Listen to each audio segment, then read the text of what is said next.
All right, we're back broadcasting live from the Toms River Auto Group studio right here in Northfield. Billy Schweim, Nicky Earnshaw, and I'll tell you what, Nick, it never gets old. No. Probably one of the best calls in sports. Ever. Al All time. Michaels. And, of course, you heard Ken Morrow had the puck. And I'm so honored to have a winner of the 1980 gold medal winners at the Olympics. They beat the Russians. Unbelievable. Let's go to the Toms River Volkswagen Sports Hotline and welcome into the locker room gold medal winner for the 1980 Olympic hockey team, Ken Morrow. Good morning, Ken. Hey, good morning. It's great to be on this 45th anniversary of the Miracle on Ice game. It's unbelievable. 45 years ago now. I hate to make you sound old, but I was a senior in high school, okay? Ken, I'm telling you, like that game, what time did you guys play? Because I don't think the game came on until later on in the evening, correct? Yeah, you're right. It was a 5 p.m. game up in Lake Placid, but they tape delayed it till 8 p.m. And the funny thing is, on the tape delay, if you get a chance to watch it, Jim McKay has this big smile on his face, even though they don't want anybody to know what the score of the game was.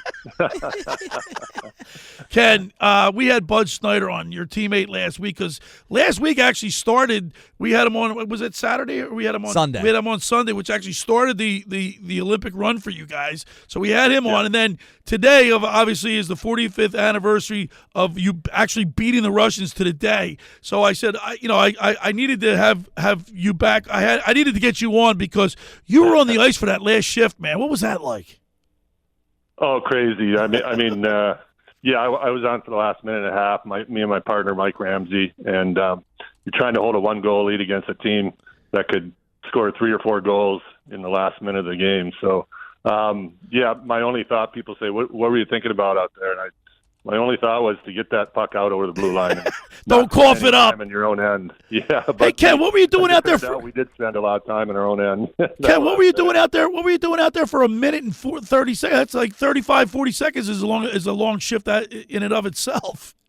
Yeah, you're right. Truthfully, the way I describe it, I'd rather be on the ice than on the bench. Yeah, okay. I think it would have been worse being on the bench. Yeah.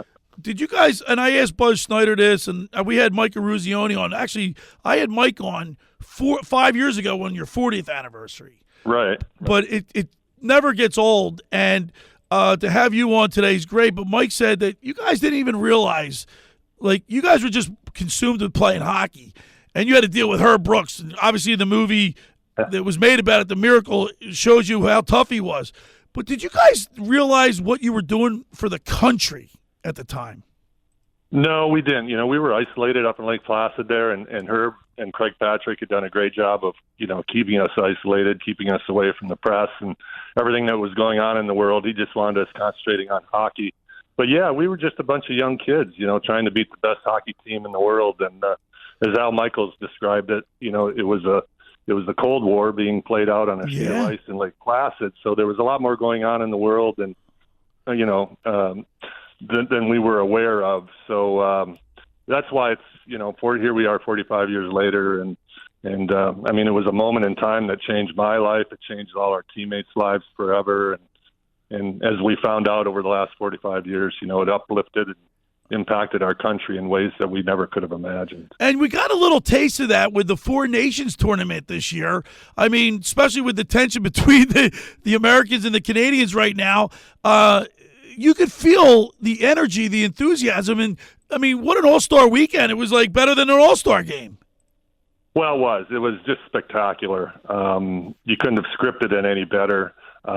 When you get world-class players like this representing their country, the pride, the passion, the skill just comes out. It's on display. And, the thing about hockey is it has such a great history and tradition to it. And, young kids get inspired. There were a group of young kids that were inspired by what we did back in 1980, and then we saw them come through all these terrific American stars and superstars of the 90s. And watching this Four Nations tournament, I'm sure there are a lot of young hockey players out there that are inspired by this. We're talking with 1980 gold medal winner from the 1980 Olympic hockey team. Ken Morrow is with us. And, Ken, you're writing a book now. Can you tell us a little bit about your book and when it's going to come out and the title and everything? Yeah, sure. It just got released on the 18th, so it's been out a few days. Never ever thought I would write a book. I've been called an author by some people. So, yeah, but I'm not a person that seeks out the spotlight. So it was something that as I said, I never thought I would do. But I've been told by a lot of people over the last 40 years. They would say to me, "You should write a book," and never really gave it a second thought. But I think I got to that point in my life where, I think what sold me on it was just the fact that I could leave my kids and grandkids something. They don't know the full story of what happened, and back in 1980, it was more than just the 2 weeks in Lake Placid. I think the story of our team is much deeper than that. So hopefully, I touched on some of that stuff in the book, and so far, it's the reaction has been really good. And Ken, I believe you're the first hockey player to win a gold medal and a Stanley Cup in the same year. I was, yeah. It was actually 3 months to the day. Yeah, we won the gold medal against Finland on February 24th, and then I was skating around with the Stanley Cup, Nassau Coliseum ice. Yeah, we don't like that here in Philadelphia, Ken. Well, what a great rivalry. I mean, you guys got your opportunity there in the mid-'70s, and man, were they ever a good team. In fact, when we won our first in 1980 against Philadelphia, they had set a record for 35 straight games without a loss that year. So I think that's still a record in all pro sports. And I got to tell you, Ken, earlier in the year, it's so funny because today's the 45th anniversary I'm having you on. Back on May 19th was the 50th anniversary of the Flyers to the day, May 19th, 1974, 50 years to the day that the Flyers won their very first Stanley Cup, and I had Bernie Perrant and Dave Schultz on. They brought me to tears, Ken. Yeah, absolutely. Yeah, what a great team, Bobby Clark and those guys. And here I was a young kid, playing against them in the finals that year. So, yeah. Ken, it's Nick here. Thanks for coming on with us today on such a special day. I mean, that Miracle on Ice, I've watched it my entire life. I'm a little younger, so I didn't get to see it live, but man, it just gives me chills every time I watch that clip of you guys. I want to talk about the Four Nations that has kind of been resurged, right, with the NHL having, you play for your country, and it's like instead of All-Star Weekend, they're doing the Four Nations. Talk to me about the pride of playing for your country and winning those types of games, and how much effort the guys are starting to put in again. Yeah, well, all you had to do is just turn on the TV. I mean, people talk about 1980 and that you didn't have to be a hockey fan to enjoy what they were watching. I think that the same could be said for this Four Nations tournament. And as I mentioned earlier, hockey just, for me, is just unique from all the other sports and the history and the tradition that it brings. And you saw that with the opening face-off, this final game with Wayne Gretzky coming out on the ice and all the generations of hockey players that were inspired by him, and Mike Eruzione coming out on the ice. And so, that's what gets passed down through hockey, unlike a lot of other sports. And this is just, a precursor to what we'll see next year in the Olympics. Yeah. So I just can't wait for that to happen. We're talking with Ken Morrow. He won the 1980 Olympic gold medal with the United States hockey team. They beat the Russians, and then Ken, you guys, when Mike Eruzione called you guys up, the whole team up to that small podium, you got the whole team up there, but you guys look sharp. What were you wearing?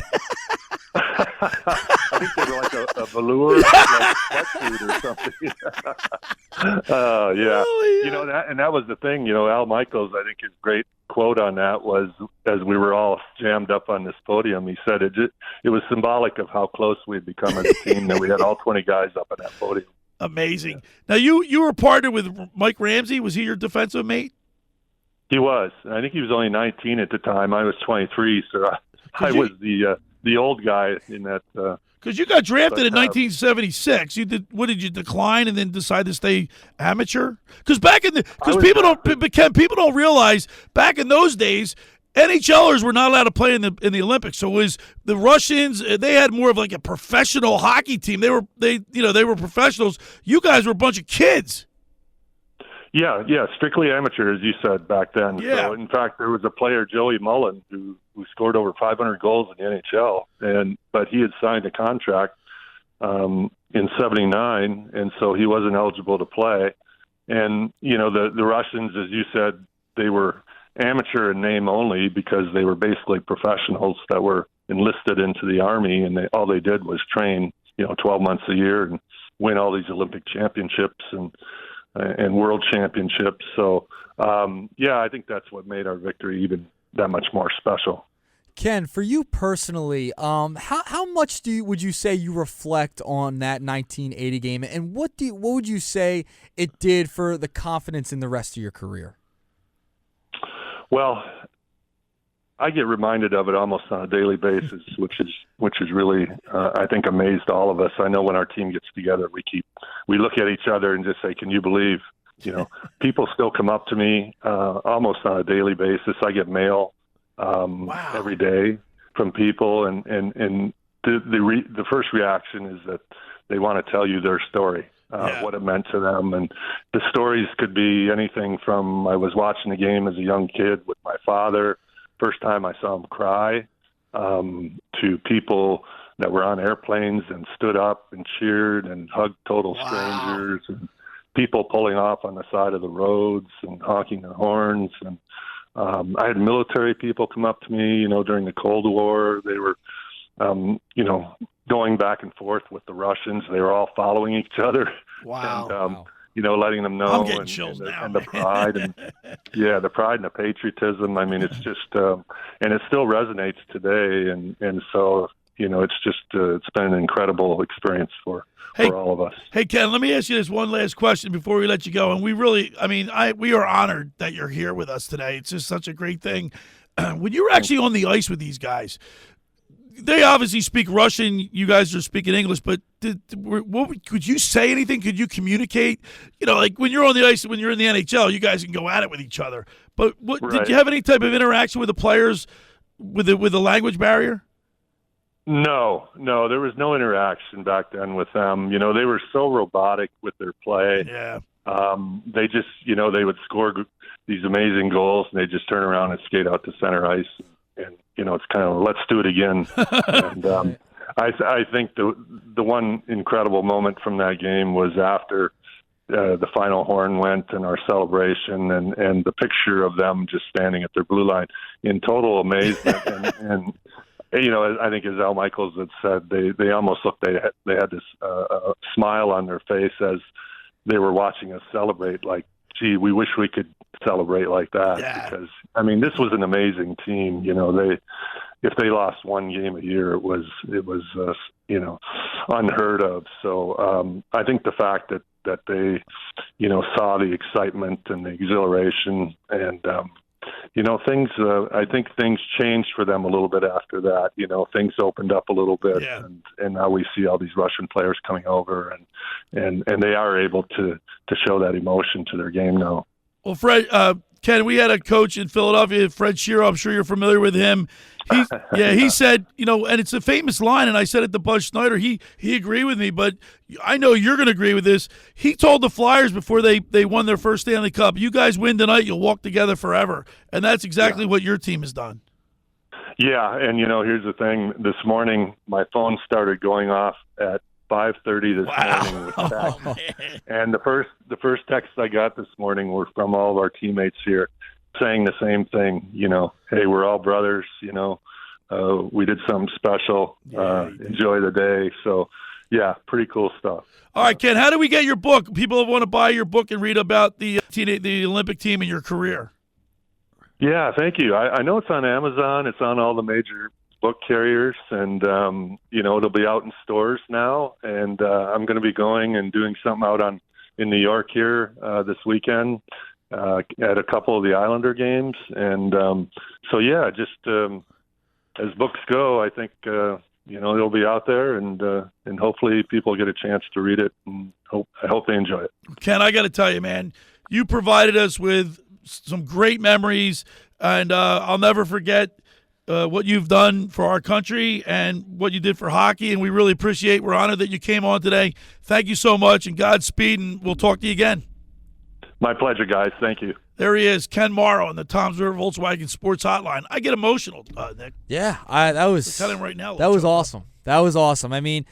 that the fact we're still talking about it, it's going to be talked about forever. Like you said, the Fred Shero quote, like that's what's going to happen. There's something about ice hockey. You saw in the Four Nations tournament. Yep. How excited people got when that like we say there's nothing like NHL playoffs, right? Playoff hockey. Yep. But when the game means more like the Four Nations or like the 1980 team, you're on the edge of your seat for the entire game. Every check, every time you pass the blue line, it means something. When you have USA across the chest, it really means something. Just like Herb Brooks said, it doesn't mean what's on the back of your sweater doesn't mean what's on the front. Yep, exactly. And this is a perfect example of it. That's why, I mean, you bring back the Joel Embiid thing, right? Like, he went and played in the Olympics, wanted to play for USA, came over here. Like, it means something. Yeah. And I'm glad, like, that's coming back a little bit. Like, we could criticize Embiid for going, whether he was injured or not, but he wanted to go because he wanted to wear that USA across his chest. So I got to give him credit for that. And I feel like that gets lost in what in the Joel Embiid conversation. The only thing is, Joel, he's not from the United States. Yeah, but he came here. I understand that. And he's a citizen. Right, I understand. But and he wanted to be proud of being American. I think that's amazing. Okay. 609-403-0973. Now, Nick, you got a big job to do because while we're going to the break, you got to pick out two winners. No, it's going to be tough. 609-403-0973. What? You get a couple more minutes. What's the question, Nick? All right, so our question of the day is, which franchise do you have more trust in going forward? Do you want to read any more? I can read one more before we go to break. Danny HC says, Flyers, no question. Embiid is the glass man. The human mop. Uninspiring. Which franchise gives you more hope and why? Let us know. Sixers or Flyers? For over 83 years, the Circle Liquor Store has offered the best selection of beer, wine, and spirits in South Jersey. It's a stone's throw away from Ocean City. It's a landmark with a friendly staff. It's no wonder why Circle Liquors was named Best of Philly, Best of Atlantic City with the most competitive prices around. The Circle Liquor Store is now a proud sponsor of the second hour of the Locker Room with Billy Schweim. Throwing a party, preparing for the big game. Let Chet and his staff make sure you have everything you need. Check out the website at circleliquors.com or give them a call at 609-927-2921. They deliver. Hey, just about everybody in our area has heard about the Jersey Man and Philly Man magazine that is run by ex-Philadelphia tight end Ken Dunnick. Were you aware of their private business network they call the Legacy Club?